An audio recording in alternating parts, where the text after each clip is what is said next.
Hey everybody, my name is Michael Fazio, and this is my presentation for my research project on crisis management.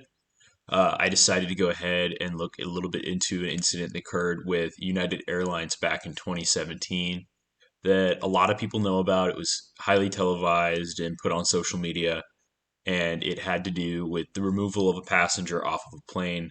And it got quite physical, and the passenger was actually injured in the altercation. So I'm just going to talk a little bit about that. So the flight was 3411. This occurred April 9th of 2017. And what actually occurred was that United Airlines needed to put some of their actual employees onto a flight to get them to another location. And so in order to do that, they overbooked a certain flight and requested to have volunteers uh, leave that flight and give up their seat. Now, there was one person, I believe his name is Dr. Dow. I'm not sure I'm pronouncing that correctly, but he refused to give up his seat. And so, what later occurred was law enforcement was brought onto the plane and brutally pulled him off the plane, causing him physical injury. They broke his nose, and it was quickly put on social media the videos of what happened. The main issue occurs during the management portion of the crisis management. Was the CEO of United Airlines issued a direct statement, not really apologizing for the actions, but apologizing that they had to reaccommodate. That's the words they used. Some passengers during the situation. It took a total of for about 2 to 3 days before they released an actual statement saying that they apologized for the actions and what occurred. If they would have come forward much quicker, it could have saved them a lot of time.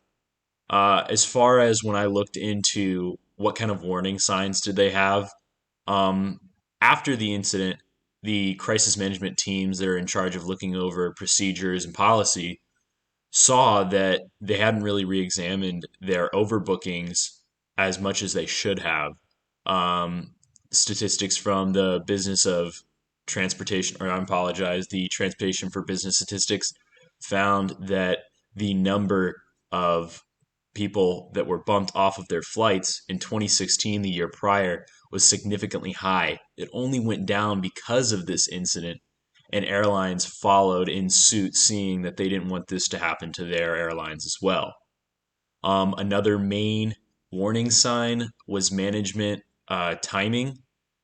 The main problem was is that this took hold in the media, and they scrutinized the response that upper level management, including the CEO, took uh, to address what happened. They never formally came out and said that this was their fault. Even in the beginning, the CEO put out a statement to employees that the passenger was distraught or was acting in a kind of aggressive manner, which he was not. It was later found.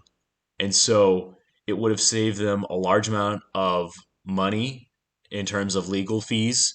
It would have saved them a great deal when it came to public trust and customer support, because it was deemed Dr. Dow is Asian, and it was deemed through China media that what United Airlines had done was in some form racist, or he was targeted due to his race.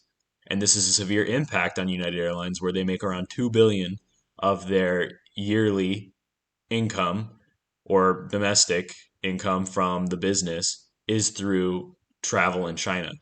So overall, the biggest fault here in the crisis management process was timeliness and effectiveness of communication on management.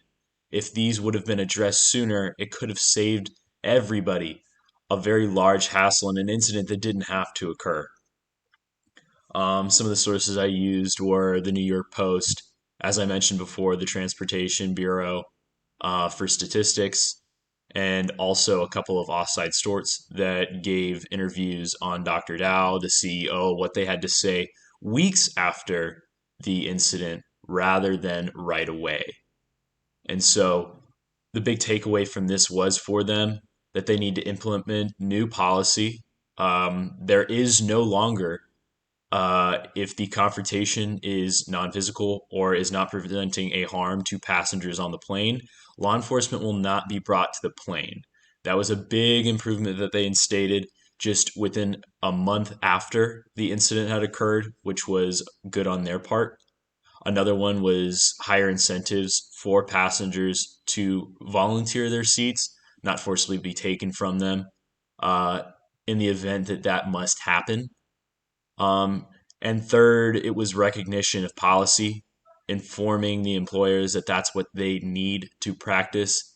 Um, if they would have known that at the time of the flight, or if they would have planned accordingly, they could have saved the hassle. No, not the hassle, I apologize, but the situation that occurred where they had to forcibly pull him off the plane. And so that is all I have at the moment. But it really is a sad topic that happened. We don't see it happening as much nowadays because of that. It was kind of the uproar in media, but it is an interesting story, and I encourage you all to look into it a little more. It's really helpful in understanding, what kind of crisis management those private businesses have, that control a large portion of that sector of air travel. It's important to know what policies they hold and how they're going to actually perform when a crisis occurs. I hope everybody is having a good end of the semester. I hope everybody's sticking through with it. And I've really enjoyed being a classmate with you guys. All right. Thank you.